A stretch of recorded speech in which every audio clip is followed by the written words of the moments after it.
हिंदुस्तान में एक छोटा सा जंगल था। उस जंगल में टुनटुनी चिड़िया अपने माता पिता के साथ रहती थी। टुनटुनी की माँ टूनी चिड़िया चूड़ी बेचा करती थी और उसका पिता मजदूरी किया करता था। एक दिन टुनटुनी की मौसी उसके घर आती है।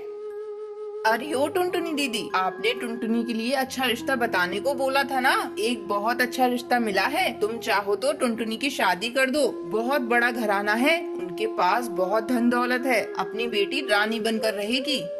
लेकिन बबली बहन, उनका काम क्या है, क्या है, किस खानदान से हैं?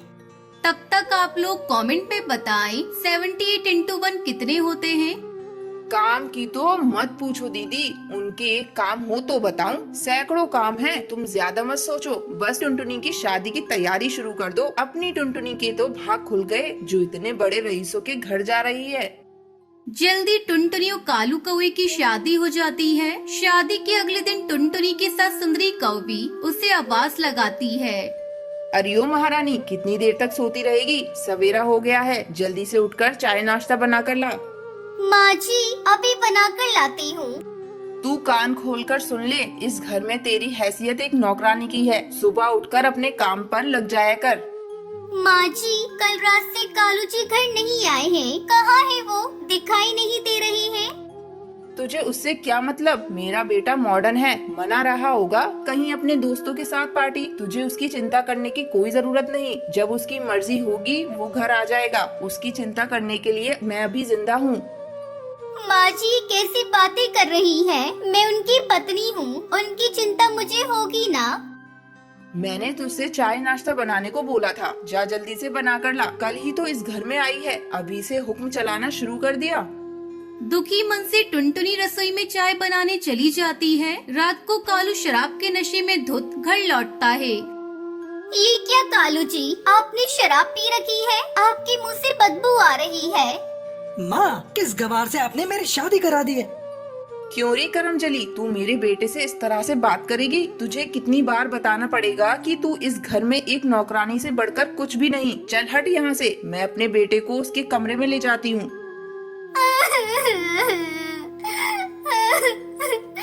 हे भगवान, ये सब मैं क्या देख रही हूँ? इतने बड़े रईस खानदान में मेरी शादी हुई है, ये सोचकर मैं हंसूं या अपने शराबी पति को देखकर रोऊं? ऐसे घर में मैं एक पल भी नहीं रह सकती।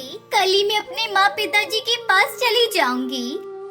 अगले दिन ही टुनटुनी अपने मायके लौट आती है और सारी बात अपने माता पिता को बताती है। उसकी बातें सुनकर टुनटुनी की माँ उससे कहती है, बिटिया, अब तेरी शादी हो चुकी है। जैसा भी है, अब वो तेरा ससुराल है। तेरे पिताजी कल तुझे लेकर ससुराल जाएंगे और तेरी इस गलती की माफी मांग लेंगे।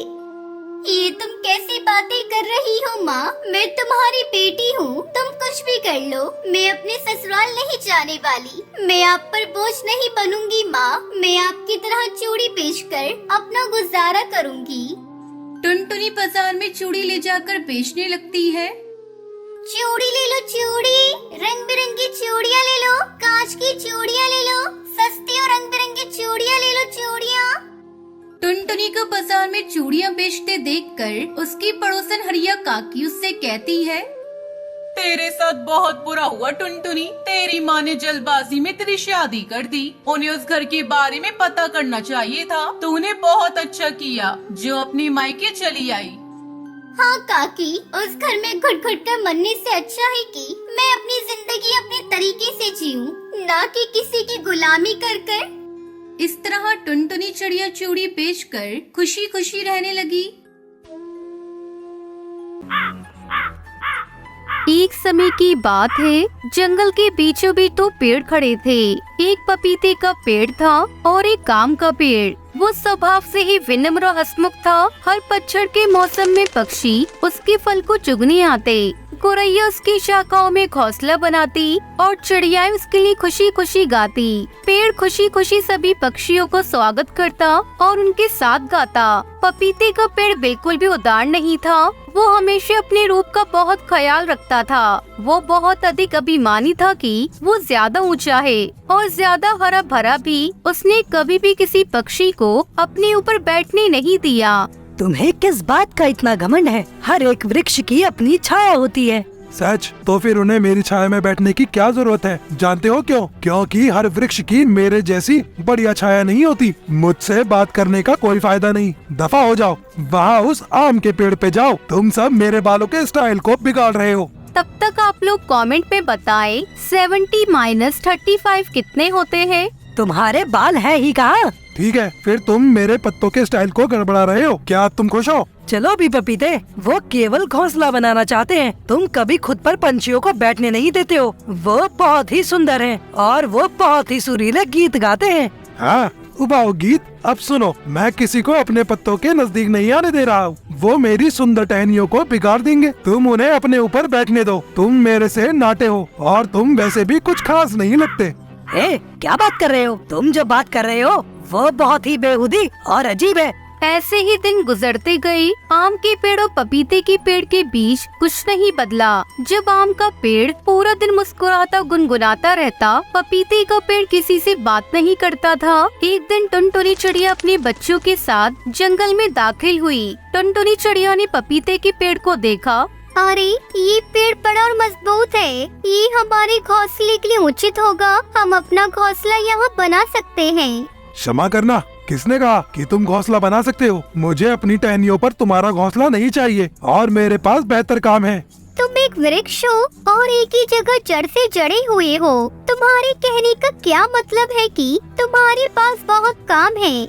देखो पपीता, वो टुनटुनी चिड़िया है। चिड़िया प्रकृति के लिए बहुत ही महत्वपूर्ण है। उन्हें हमेशा वृक्षों की जरूरत होती है अपने घर बनाने के लिए। यदि हम एक दूसरे की मदद नहीं करेंगे तो प्रकृति में संतुलन कैसे रहेगा? बताओ भला।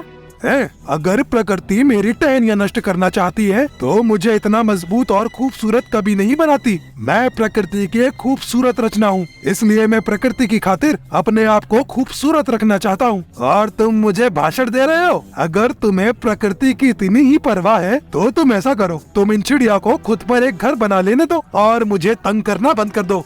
आम के पेड़ को पपीते के पेड़ के इन शब्दों से बहुत ठेस पहुंची। उसने टुनटुनी चिड़िया को पुकारा और उनसे कहा कि पपीते के बजाय वो उसकी टहनियों पर घोंसला बना ले।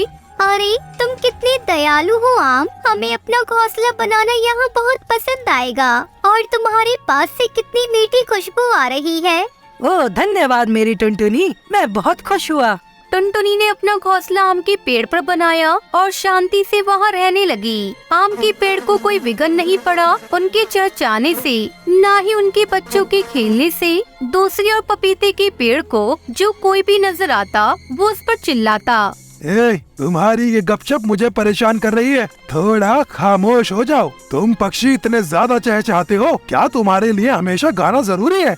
कुछ सप्ताह बाद एक लकड़हारा जंगल में आया। उसे घर बनाने के लिए लकड़ी की जरूरत थी। उसने आम के पेड़ को देखा और उसे काटने का फैसला किया। जब उसने पास जाकर देखा, ये क्या है? एक मधुमक्खी का छत्ता और चिड़िया का घोंसला। मधुमक्खियाँ मुझे डंग मारेंगी और ये बेचारी चिड़िया भी बेघर हो जाएगी अगर मैं इस पेड़ को काटूंगा। चलो कोई और आम का पेड़ ढूंढता हूँ। लकड़हारा आगे गया और उसने पपीते का पेड़ देखा। ये पेड़ कितना ऊंचा है, चलो इसकी छाल की सबसे निचले हिस्से से शुरू करता हूँ। और इस तरह लकड़हारा पपीते के पेड़ को काटने लगा। पपीते का पेड़ रोने लगा। वो जंगल छोड़कर जाना नहीं चाहता था। मुझे दर्द हो रहा है। तुम मेरा क्या करने वाले हो? मुझे दर्द हो रहा है। आम का पेड़ ये सब देख रहा था। उसने टुनटुनी और मधुमक्खियों को पुकारा। सुनो टुनटुनी, क्या तुम लोग यहाँ पर हो? कहो मैंगो, क्या हुआ? पपीता मुसीबत में है, हमें उसकी मदद करनी चाहिए। अरे मैंगो, वो बस खुद के बारे में ही सोचता है। वो जंगल की हर चीज पर नाराज रहता है। हम उसकी क्यों मदद करें? उसी वजह से जैसे मैंने उसे तुम्हारी मदद करने के लिए कहा था। ये हमेशा खुद पर अभिमान ही करता रहता है। ऐसी बात बिल्कुल नहीं है। पपीते ने हमारे साथ जैसा भी व्यवहार किया है वैसा हमें नहीं करना चाहिए। अगर तुमसे कोई बदतमीजी करता है इसका मतलब ये नहीं कि हमें भी उससे बदतमीजी करनी चाहिए। ये घर हम सब का है टुनटुनी, हम पपीते को इस हाल में नहीं छोड़ सकते। सही कह रही हो, हमें पपीते की मदद करनी होगी। आओ मेरे दोस्तों, बाहर आओ, पपीते के पेड़ को हमारी सहायता की जरूरत है। टुनटुनी की आवाज सुन सभी मधुमक्खियाँ छत्ते से बाहर निकल आईं और लक्कड़हारे की तरफ उड़ी। वो उनके कानों के पास और आँख के पास भिनभिनाने लगी। मुझे कुछ दिखाई नहीं दे रहा, मुझे कुछ सुनाई नहीं दे रहा, मुझे यहाँ से निकलना होगा, ये मधुमक्खियाँ मुझे खा जाएंगी। लक्कड़हारे के जाने के बाद पपीते का पेड़ अपने व्यवहार के लिए बहुत शर्मिंदा हुआ। मैं बहुत शर्मिंदा हूँ टुनटुनी, मेरे इस तरह के व्यवहार के बाद भी तुमने मेरी सहायता की। हमारा धन्यवाद न करो पपीते, आम का धन्यवाद करो। तुम कभी भी उससे सही से बात नहीं करते, तुम हमेशा उससे रूखा व्यवहार करते हो, पर वही है जिसने हमें मनाया तुम्हारी मदद करने के लिए। सचमुच आम, मैं बहुत शर्मिंदा हूँ। मैंने अपनी गलती जान ली है। मैं कभी घमंड नहीं करूँगा और कभी किसी की इस तरह से बेइज्जती नहीं करूँगा। कृपया तुम सब मुझे क्षमा कर दो। पपीते के पेड़ ने अपना सबक सीख लिया था। उस दिन के बाद से वो कभी चिल्लाया नहीं। उसने स्वयं पर चिड़ियों को घोंसला बनाने दिया। पपीते का पेड़ और आम का पेड़ अब सच्चे दोस्त बन चुके थे।